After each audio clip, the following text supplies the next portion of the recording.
is the OG king of cooling the CPU. This thing right here, an air cooler, or heatsink as sometimes it's called. It's been the workhorse of PC cooling for some time now, and in some fashion, been eclipsed by water cooling. But today here on the channel, we're gonna see if we can teach an old dog a new trick. The R1 is CRYORIG's premier cooler with an average price of $80. This particular one is the universal version, which allows compatibility with tall RAM heatsinks and smaller form factor motherboards. With its 140 millimeter fans and nickel plated copper base, this behemoth has no issues expelling the hotness with its 7mm heat pipes, solidifying its range of a 240 watt TDP. But can it do more? After searching the interwebs to see if anyone has added a third fan, I saw plenty of examples. But just because somebody does something, that doesn't mean it actually works. So I took the challenge to see if I could verify this modification.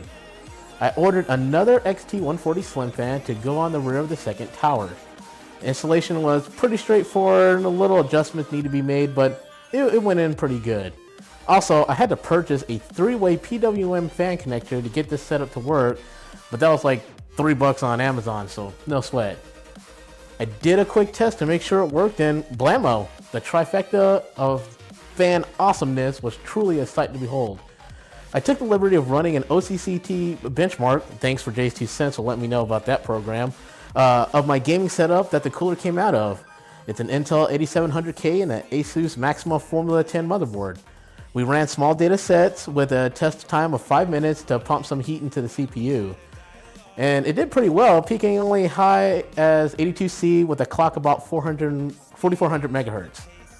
On to the tri-fan setup, I was well surprised to learn that the peak for the new setup was 78 degrees Celsius, but hung around 76, and that's a 4 to 6 C spread, which is pretty cool. Now that was under a crazy load, and not to mention it bumped it to 4500 megahertz.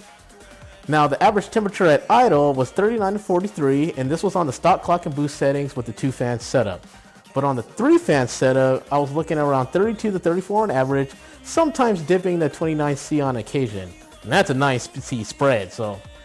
Now there are a ton of variables to consider, like application of thermal paste to ambient temps in a room, which in my house is about 75 degrees, so your mileage may vary.